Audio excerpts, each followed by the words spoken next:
Seja bem-vindo ao nosso canal do YouTube. Eu sou o pastor Arthur Pereira, líder nas igrejas do amor, e estou muito feliz em saber que você está aqui conosco. Você já está inscrito no nosso canal? Se você ainda não se inscreveu, faz o seguinte, se inscreve, ativa o sininho. Sabe por quê? Porque aqui com certeza você vai receber palavras que vão transformar a sua vida, edificar o seu espírito e fazer com que você esteja cada vez mais sintonizado com aquilo que Deus tem para a sua vida. Então prepara o seu coração, cria expectativas, porque vai vir mais uma palavra de Deus para o seu coração. Deus abençoe. Olha para essa pessoa linda, dá um sorrisão bem bonito e diz assim: é hora de decidir.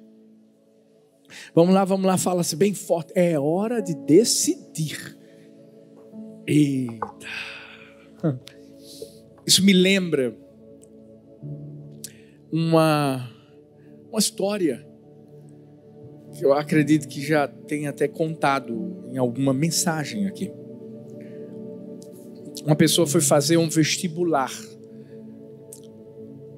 e tinha uma redação a ser feita. O tema da redação era livre. A pessoa que foi dar as folhas para a redação ser feita, deu uma folha em branco para todo mundo. Tinha um lá atrás que já perguntou logo: professor, a minha folha está em branco. E ele só deu aquela olhada. E a verdade é que havia uma pergunta naquela folha. O que você vê nessa folha? A maioria das pessoas simplesmente escreveu nada.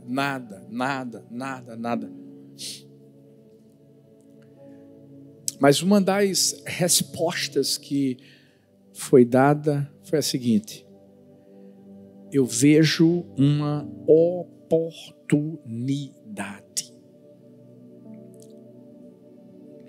Eu acredito que Deus hoje vai colocar uma folha em branco na minha frente e na sua frente, com uma oportunidade. Eu sei que você já deve ter ouvido que a nossa vida ela é feita de oportunidades. Mas a verdade é que a nossa vida não é só feita de oportunidades.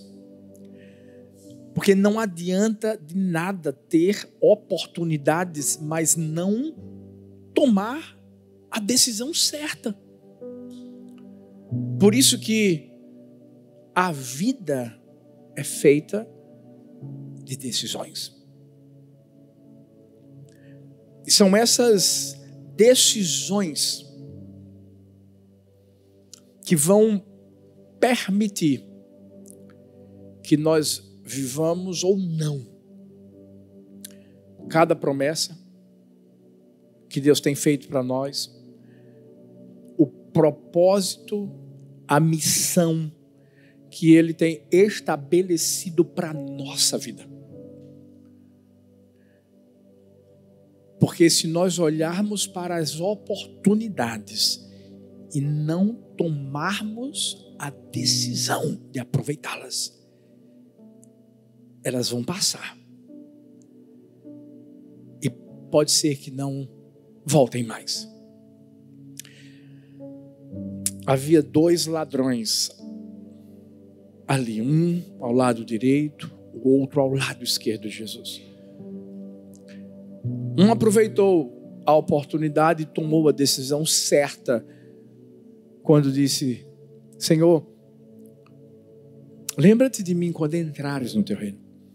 O outro teve a mesma oportunidade, mas tomou a decisão errada. Muitas vezes a mesma crise que leva algumas pessoas a chorar é vista por outros como uma grande oportunidade para vender lenços. Hoje Deus vai trazer para mim e para você algo muito específico. Mas cabe a mim e a você tomarmos a decisão certa. Talvez você chegou aqui e você tenha adiado a decisão que Deus tem mandado você tomar. Talvez a decisão de pedir perdão a alguém que te feriu.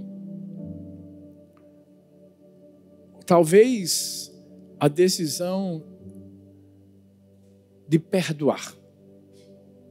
Talvez hoje o Senhor vai colocar diante de você a decisão de renunciar a algo que você precisa renunciar. Não sei qual a decisão que você precisa tomar nesse dia. E ainda que você diga assim, eu não preciso tomar decisão alguma, pode ser que você não precise agora, mas lá na frente você vai precisar. Existe uma história que é um exemplo de tomada de decisão que veio a fazer com que essa pessoa pudesse viver na totalidade o que Deus tinha dito que essa pessoa iria viver. Essa história se encontra no livro de Gênesis, capítulo 12, versículo 1. A partir do versículo 1, você deve conhecer a história de Abrão. Ele ainda era Abrão. Depois o nome dele vai ser mudado para Abraão. E eu posso dizer a você que o nome dele só foi mudado para Abraão por causa da decisão certa que ele tomou. A Bíblia diz que o Senhor disse a Abrão: saia da sua terra, do meio dos seus parentes e da casa de seu pai, e vá para a terra que eu lhe mostrarei. Farei de você um grande povo, o abençoarei. Tornarei famoso o seu nome e você será uma bênção. Abençoarei os que o abençoarem e amaldiçoarei os que o amaldiçoarem. E por meio de você, todos os povos da terra serão abençoados. Partiu Abrão, como lhe ordenara o Senhor, e Ló foi com ele. Abrão tinha 75 anos quando saiu de Harã. Levou sua mulher Sarai, seu sobrinho Ló, todos os bens que haviam acumulado e os seus servos comprados em Harã. Partiram para a terra de Canaã e lá chegaram. Abrão atravessou a terra até o lugar do carvalho de Moré em Siquém. Naquela época, os cananeus habitavam essa terra. O Senhor apareceu a Abrão e disse: a sua descendência darei esta terra. Abrão construiu ali um altar dedicado ao Senhor, que lhe havia aparecido. Dali prosseguiu em direção às colinas a leste de Betel, onde armou acampamento, tendo Betel a oeste e Ai a leste. Construiu ali um altar dedicado ao Senhor e invocou o nome do Senhor. Nossas decisões, elas ou vão construir ou vão destruir aquilo que Deus tem sonhado para a nossa vida. Porque são as nossas decisões que vão formatar o nosso destino. Por isso que nós precisamos tomar decisões certas para vivermos a plenitude do que Deus tem sonhado para nós. Existe um propósito de nós estarmos no mundo. Ninguém nasce por acaso. Ninguém é fruto de um acidente. Por mais que histórias, são faladas e ditas, porque eu fui, infelizmente, fruto de um estupro ou alguma coisa. Deixa eu te dizer uma coisa: quando nós chegamos ao mundo, tem um propósito. E eu acredito que Deus quer que esse propósito seja vivido por cada um de nós. Quando a gente ouve falar de nomes como Abraão, Quando a gente ouve falar de nomes como Moisés, como Josué, e não só homens que estão aqui na Bíblia, mas se a gente pensar em Santos Dumont, a gente vai lembrar, uau, alguém que revolucionou o mundo da aviação.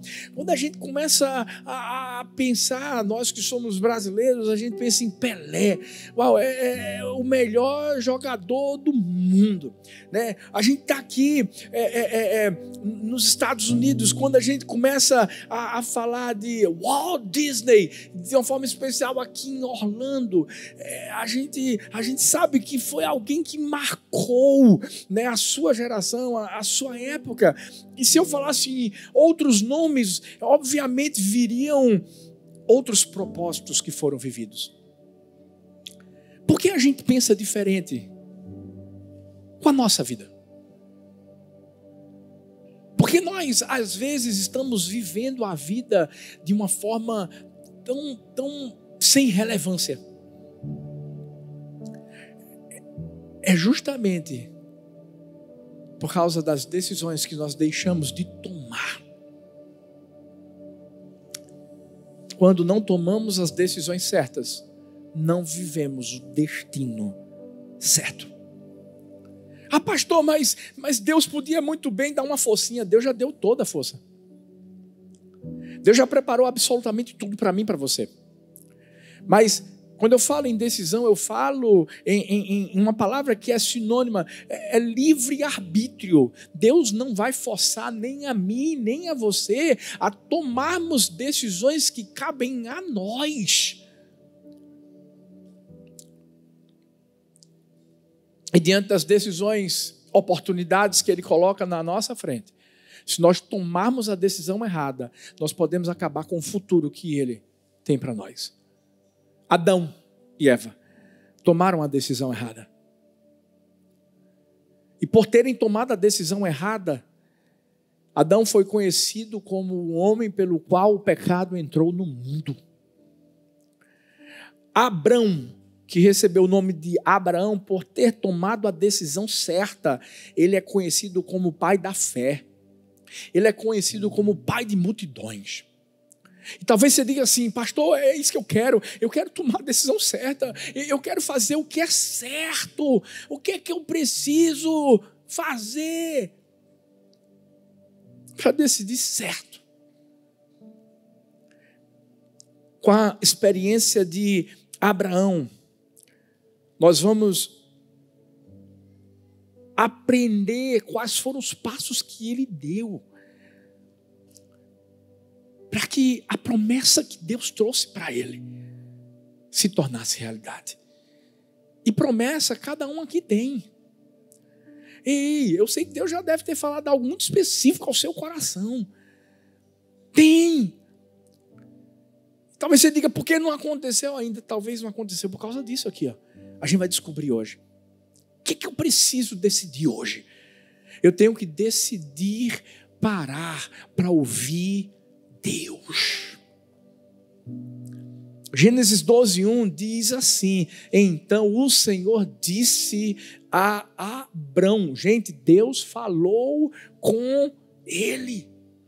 E Deus só fala com quem está disposto a ouvir. Deus continua falando. Abraão só viveu o que ele viveu porque ele ouviu a voz de Deus. Ah, pastor, o senhor está brincando comigo?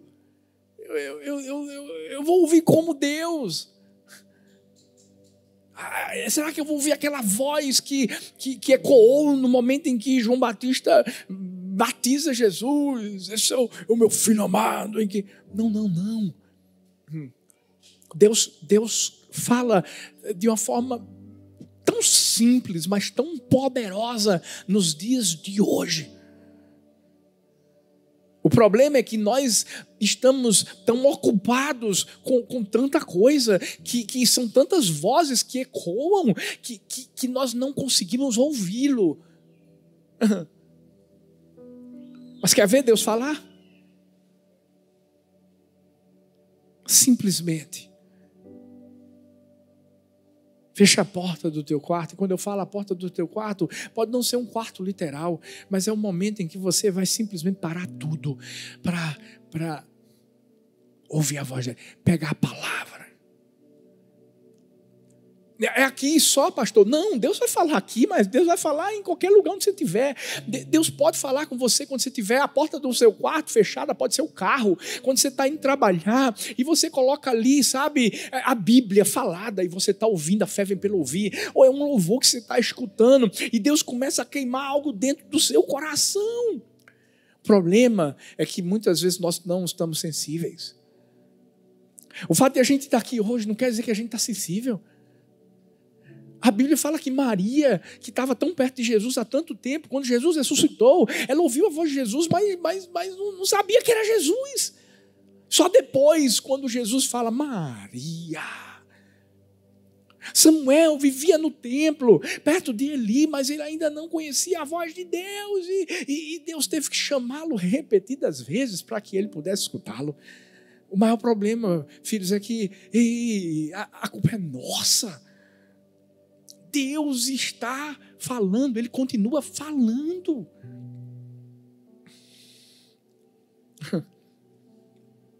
Não sei se você já percebeu isso, mas sabe quando uma criança está num parquezinho e tem muitas outras crianças e aquela barulhada toda.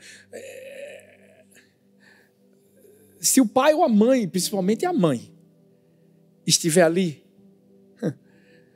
e o seu filho gritar, mãe, pode ser que um monte de criança grite mãe, mas a mãe sabe a voz do filho. Sabe ou não sabe? Até mesmo sem falar nada, parece que já está gritando dentro dela. É disso que a gente precisa. A gente precisa, no meio das vozes do mundo, a gente precisa identificar a voz que a gente sabe, que a gente conhece, que é a do nosso Deus. Certo homem disse, dizemos que Jesus é o nosso Rei, Senhor. Mas será que não fazemos dele como um rei, como a rainha da Inglaterra, que tem nome, tem coroa, tem cetro, trono real, mas não decide nada, porque as decisões competem ao parlamento? Você já parou para pensar que tem gente que caminha de acordo com suas decisões? A pessoa entra no emprego sem Deus dizer, entra. A pessoa começa um relacionamento sem Deus dizer, entra. A pessoa sai de onde Deus não mandou sair. Com todo amor, eu quero dizer uma coisa, tem gente que sai do Brasil e que não era para ter saído nunca do Brasil. Não era para ter vindo para os Estados Unidos. Não era. E a gente precisa ouvir a voz de Deus, porque quando a gente ouvir a voz de Deus, a gente pode se mover. Às vezes a gente está colocando a culpa em Deus de situações que na verdade nós ocasionamos. Por quê? Porque não paramos para ouvi-lo. A Bíblia diz assim, Deus disse a Abrão. O que foi que Deus disse? Sai da sua terra, do meio dos seus parentes, da casa do seu pai. É a segunda coisa que a gente precisa decidir hoje. Decidir renunciar ao nosso conforto pessoal. Se Deus falou, o que foi que Deus falou? Mova-se na voz de Deus. E esse é o maior problema de muita gente. Por quê? Porque Deus manda a pessoa fazer alguma coisa, mas ela não faz. Isso se chama comodismo. Se chama zona de conforto. John Kennedy disse que o conformismo é carcereiro da liberdade e o inimigo do crescimento. Se eu e você já sabemos o que nós temos que fazer, a gente só tem que se mover. Deus falou, mova-se. Eu nunca vi ninguém fazer nada sem se mover, sem se movimentar. Viver o destino sem se movimentar não existe. O maior exemplo, sabe de quem? É de Jesus. Deus enviou Jesus. Jesus não ficou no trono. ele saiu do trono. Ele se moveu. E aí tem gente que diz assim, eu quero viver algo grande, mas não move uma palha. Tem gente que vive sonhando, mas na verdade nunca realiza nada. Sabe por quê? Porque o sonhador só tem algo grande dentro dele. O realizador pega o que está aqui e coloca para o lado de fora. Por quê? Porque age, porque faz. Pedro, ele renunciou ao conforto do barco. Por isso que ele andou sobre as águas. Sabe, a Bíblia vai nos mostrar, Abraão, ele renunciou ao conforto da casa do seu pai. Por isso que ele se tornou um pai de multidões. A gente precisa decidir renunciar. Diga assim, renunciar. Fala mais forte, renunciar. Bora, tem que mudar. Porque se não mudar, se não se movimentar, não vai crescer. Vai ter que arregaçar as mangas. E depois que ter feito tudo, você vai dizer assim, valeu a pena. Qual é o maior erro das pessoas? Sabe qual é? É que muitas pessoas dizem assim, e isso parece ser espiritual, eu estou esperando em Deus. Claro, a gente precisa esperar, mas ei, deixa eu te falar uma coisa. Antes de a gente esperar por algo, a gente tem que semear algo. Tem gente esperando por sementes, por frutos de sementes que nunca plantou. E está lá, Deus faz isso, Deus faz aquilo. E Deus está dizendo assim, não posso fazer. Sabe por quê? Eu estou esperando você jogar a semente. Uma pessoa que tem uma plantação, ela vai ficar olhando para a plantação e orando, oh Deus, abençoa a minha plantação, Pai. Que o Senhor faça com que os frutos cresçam, sem que Ele tenha colocado as sementes. E outra coisa, depois que Ele coloca a semente, Ele vai regar, Ele vai adubar, Ele vai fazer tudo direitinho. Sabe para quê? Para crescer com qualidade. Talvez você está dizendo, mas eu estou colhendo umas coisas, pastor, que eu não queria colher. Sabe o que foi isso? Sementes que você plantou. Sabe, chegou a hora de entendermos que Deus nunca vai fazer algo por nós sem que primeiro nós venhamos a nos dispor. Porque todo milagre começa com a nossa ação. Jesus, filho de Davi, tem compaixão de mim. Foi Bartimeu gritando. A mulher do fluxo de sangue saiu no meio da multidão, sabendo tudo que podia estar vivendo. As pessoas podiam olhar meio assim para ela, porque ela era considerada impura, mas ela se dispôs. Ah, mas eu tenho um sonho. Claro, e o sonho vem de Deus, mas o esforço vem de mim e de você.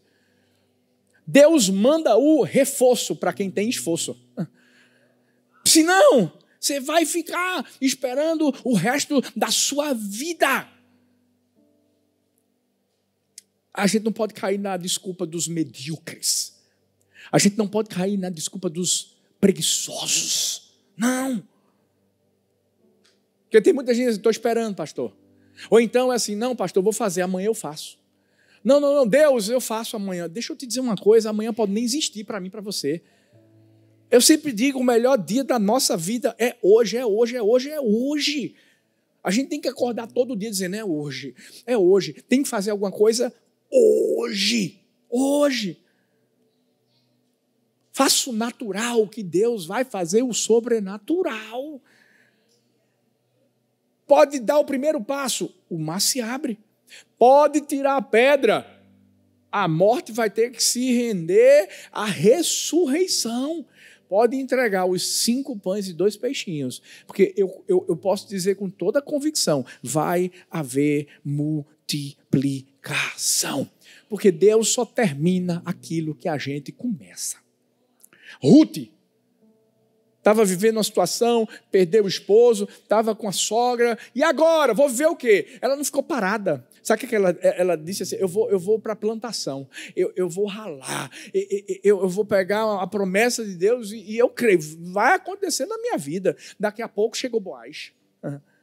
Daqui a pouco chegou o resgatador. Tem um resgatador para mim e para você. Agora, Deus está esperando eu e você arregaçarmos as mangas diante da promessa que Ele trouxe para a nossa vida e a gente fazer alguma coisa. Nós precisamos nos movimentar. Veja as oportunidades e tome a decisão certa.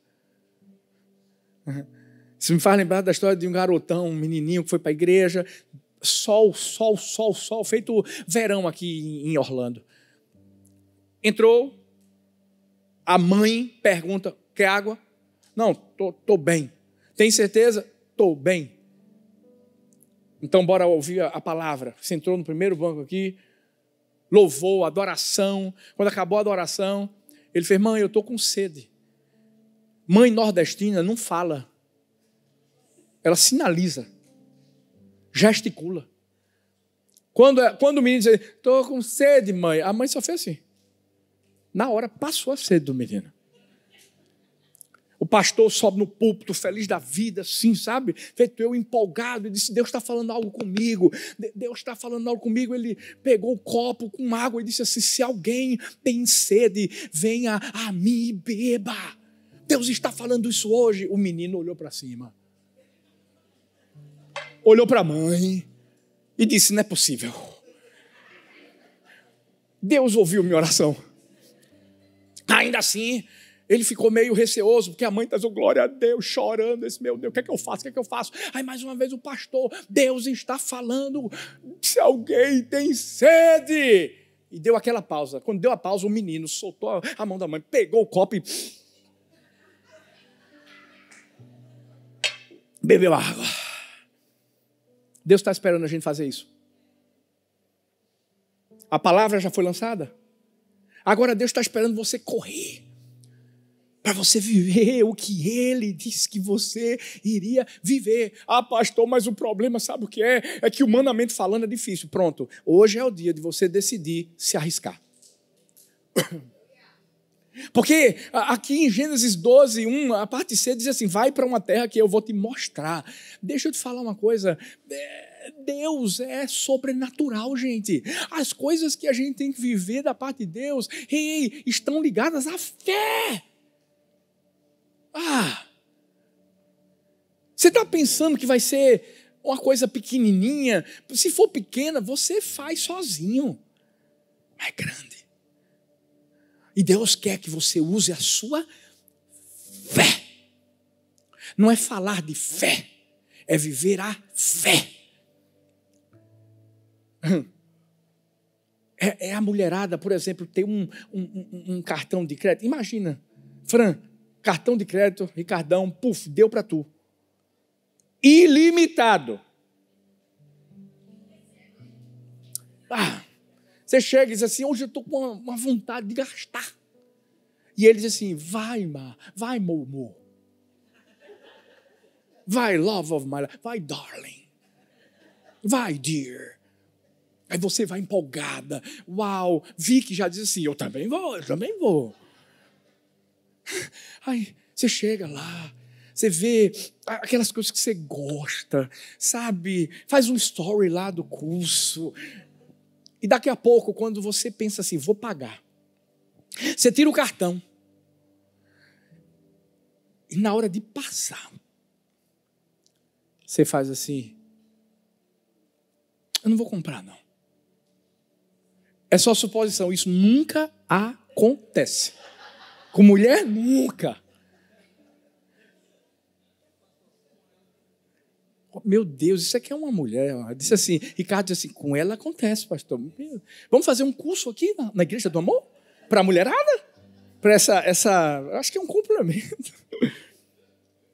Às vezes Deus está dizendo assim, eu te dei o cartão, eu estou deixando você comprar, mas você não está querendo comprar. Fé é isso. Fé é você entender que vai ter que arriscar. Nesses 22 anos, a gente vive riscos no que diz respeito à parte humana. Todo passo que a gente dá, deixa eu te falar uma coisa, é loucura. É ou não é, Roberto? Esse aqui está comigo. Eu cheguei para ele assim, são 5 meses que você tem para construir o templo da Igreja do Amor. Ele, mas 5 não dá. Vai ser muito dinheiro. A igreja está com dinheiro. Eu disse, filho, deixa eu te dizer, eu não faço contas, porque eu conto com Deus. Eu olhei para ele e disse assim, você é o arquiteto, mas o construtor é ele. Então, bora, filho. Dia 5 de agosto estava pronto. Eu vou dar uma data para cá também. Viu? Prepara, em nome de Jesus. É fé, fé, fé, fé, fé. Tem que ter coragem de mudar. Sabe por quê? A gente está sempre vivendo automático. Bota o Waze, já sabe o caminho de casa. Se o Waze faz alguma mudançazinha, você já fica doido. Trabalho não é assim? Você está acostumado a trabalhar, fazendo a mesma coisa. De repente, o patrão disse assim, não, eu quero que você faça agora desse jeito. Você, meu Deus, eu não sei mais fazer. Tá, e aprenda a mudar. Fé é isso. É mudança de mentalidade. George Sheen disse, crescimento significa mudança. Toda mudança implica o risco de passar do conhecido ao desconhecido. Pastor, mas é o seguinte, eu não sei, eu não conheço o caminho, pastor. Eu não conheço a forma, pastor, de agir agora. Deixa eu dizer, a gente pode não conhecer o caminho, mas a gente sabe quem fez o caminho. Quando a gente conhece quem fez o caminho, é só a gente ir dando passo,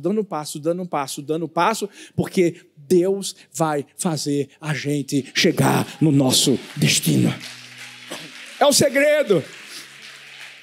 Aí você começa a viver coisas novas. Foi assim, lá em Paulista, caixa d'água, começou na caixinha d'água, foi para uma garagenzinha, depois um templo pequenininho, daqui a pouco uma quadra de um colégio que era coberta, depois uma quadra de outro colégio que não era coberta, e de repente, né, a gente vai para uma casa de shows, altas horas, agora é alta unção, daqui a pouco vamos lá para o Complexo Amor, parou nada, aí a gente foi para Camaragibe, aí daqui a pouco Abreu e Lima, daqui a pouco Cabo, aí Zona Norte, Zona Sul, e daqui a pouco, eita, bora lá para São Luís do Maranhão, e vamos agora para Mojimirim, e Orlando, e Uberlândia. Deixa eu dizer uma coisa, vai parar? Não vai parar. Não vai. Por quê, pastor? Porque a gente vai continuar usando a nossa fé para avançar. Paulo diz assim em Filipenses 3:12, não que já tenha alcançado o que seja perfeito, mas eu prossigo para alcançar aquilo para o que fui também preso por Cristo Jesus. Irmãos, quanto a mim, não julgo que o haja alcançado, mas uma coisa faço, e é que, esquecendo-me das coisas que atrás ficam, avançando para as que estão diante de mim, prossigo para o alvo, pelo prêmio da soberana vocação de Deus em Cristo Jesus. Prossigo para o alvo. Deixa eu dizer uma coisa, ninguém aqui é crente caranguejo que fica andando para trás. Deixa eu dizer uma coisa, eu não estou aqui para falar do que aconteceu só em Paulista. Se tivesse parado em Paulista, eu vou te dizer uma coisa, eu não teria vivido o propósito de Deus na minha vida. Mas por isso que eu disse, Paulista, Camaragibe, tudo eram células, e começou a nascer a Igreja do Amor. Deixa eu te falar uma coisa, não fica saudosista, não fica contando milagres do passado. Se prepara para viver os milagres de hoje. É agora. A gente está aqui. Por isso que aqui, começamos lá numa igreja hispana, que foi uma bênção. Eu agradeço tanto a Deus. Depois fomos para outra igreja de um povo lindo, de Deus também. Aí viemos para cá e está sendo bênção. Mas vou te dizer uma coisa, daqui a pouco a gente... É ali, é aqui na frente. É aqui na frente mesmo. É aqui na frente. E daqui? Oxente, daqui a gente vai para o nosso. Eu creio, imagina, o Complexo do Amor, Orlando. Mas pastor, mas o senhor não está pensando muito na terra. Não, deixa eu te dizer uma coisa, é porque eu ainda não continuei. Sabe qual é o nosso destino final? Eternidade. A gente vai levar para o céu. Quem crê, vai com a gente. Pastor, vou me arriscar. Já ouvi Deus falando, vou me mover, vou me arriscar. E agora? Sabe o que é que a gente precisa decidir? Enfrentar tudo com persistência. Porque falando parece que é fácil. Você já sai daqui, isso aí agora vai dar dar certo, vai dar certo. E vai ter que persistir. A Bíblia diz, Gênesis 12:6, Abraão atravessou a terra até o lugar do cavalo de Moré, em Siquém. Naquela época, os cananeus habitavam esta terra. O que é que tem a ver com persistência aqui, pastor? Primeira etapa da viagem de Abraão, gente. 800 quilômetros. Sol. Deserto. Perigos. Você acha que esse homem não quis desistir? Você acha que esse homem não ficou pensando assim, meu Deus, e aí? Vai acontecer? Não vai acontecer? Promessa de ter um filho, o tempo vai passando, ele era velho, Sara era velha, mas sabe o que aconteceu? Deus honrou a persistência dele, o foco que ele tinha. Por quê? Deixa eu te falar, a caminhada é longa, mas é a nossa persistência que vai fazer a gente chegar lá. Ô pastor, mas eu sou humano. Está difícil. Está difícil para todo mundo. Foi difícil para Jesus. Há um momento em que Jesus vai dizer, Pai, a minha alma está angustiada até a morte. São palavras dele. Ele chega, Pai, se possível, passa de mim esse cálice, mas Jesus persistiu. E nós fomos criados para a persistência e não para a desistência. Você sabe até onde a gente vai? Até o fim. Até aquele dia em que a gente recebe a coroa. Nada vai fazer a gente parar. E aí, pastor, como é que foi na vida de Abraão? Sabe como é que acabou essa história? Com gratidão. A Bíblia vai dizer lá em Gênesis 12, 7 e 8, o Senhor apareceu a Abraão e disse, a sua descendência darei esta terra. Abraão construiu ali um altar dedicado ao Senhor que lhe havia aparecido. Dali prosseguiu em direção às colinas a leste de Betel, onde armou o acampamento, tendo Betel a oeste e Ai a leste. Construiu ali um altar dedicado ao Senhor e invocou o nome do Senhor. Quem não reconhece e agradece não chega bem ao seu destino. Deus vai fazer. Fala para o seu irmão assim, Deus vai fazer. Fala para o outro aí, Deus vai fazer. Mas não esquece de agradecer. Mas cadê a gratidão de Abraão aqui? Ei, esses altares que ele construiu eram justamente atos de gratidão. Sabe por quê? Sem Deus, a gente não pode fazer nada. Vou repetir, sem Deus a gente não pode fazer absolutamente nada. A gente só vai viver o destino que Deus tem para a nossa vida, porque é para a glória dEle. Seja em casa, seja na sua profissão, na sua empresa, no chamado, no talento que Deus te deu, seja qual for, não esquece. Nunca vai ter a ver com a gente. Vai ter a ver com Ele. Fique em pé no seu lugar. Está pronto para tomar a sua decisão? Pare para ouvir Deus. Renuncie o seu conforto pessoal. Arrisque. Use a fé. Enfrenta tudo com persistência. Se prepara para viver o que Deus tem para você com gratidão. Feche os seus olhos. O que foi que Deus disse para você fazer que até hoje você não fez? Quais foram as palavras que saíram do coração de Deus para você e que até hoje você não tomou a decisão? Você que está aqui, você já se entregou a Jesus? Pastor, eu já ouvi muitas vezes assim, sabe, lá dentro do meu coração, Deus dizendo, eu quero você. Eu quero você. Mas pastor, eu confesso que eu nunca tomei essa decisão. Toma hoje, é agora. Não é amanhã, é hoje. Sabe? Você saiu dos caminhos do Senhor e até hoje Deus está dizendo: filho, filha, quem já pisou no Santo dos Santos em outro lugar não sabe viver, bora, volta, vem para cá. E você está dizendo: deixa para amanhã. Ei, amanhã pode ser tarde demais. Qual a decisão que você precisa tomar? A decisão de, ei, você já se entregou a Jesus, você está firme, mas você não frequenta a igreja, você não está aliançado, você não está enraizado. Ei, você é uma árvore frutífera, que tem que dar fruto na estação apropriada. Qual é a decisão que você tem que tomar?